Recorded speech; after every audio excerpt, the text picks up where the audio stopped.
जय श्री कृष्ण।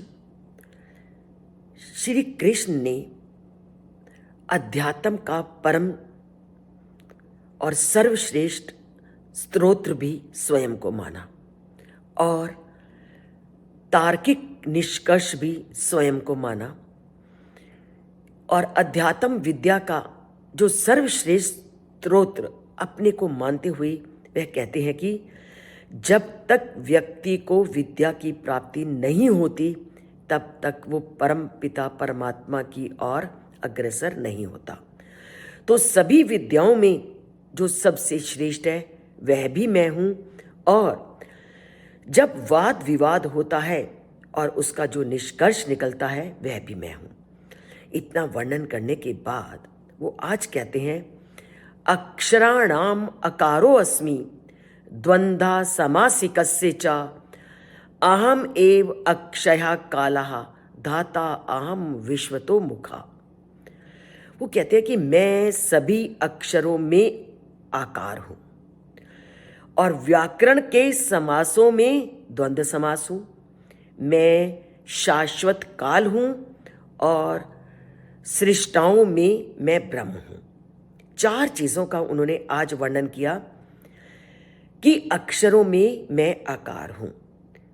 कोई भी अक्षर ऐसा नहीं है जिसे हम आ के बिना उच्चारित कर सकें या आ के बिना लिख सकें।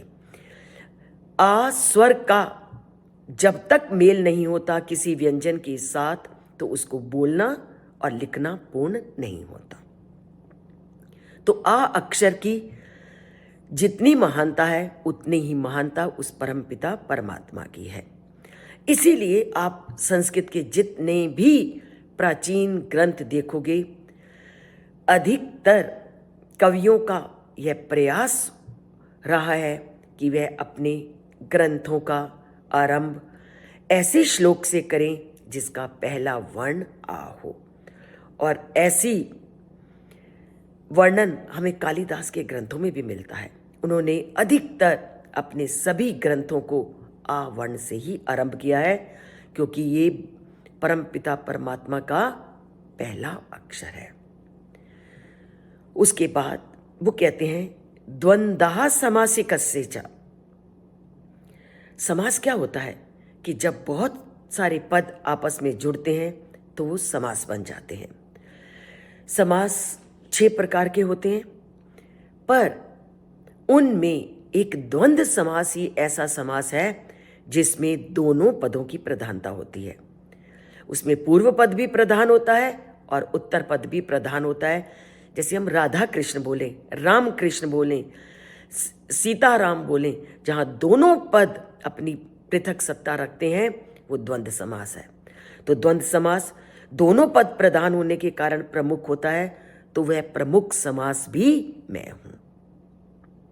और काल जो कि सबको अपने में निगल लेता है और उसका कभी नाश नहीं होता तो वह कभी नष्ट ना होने वाला काल भी मैं हूं।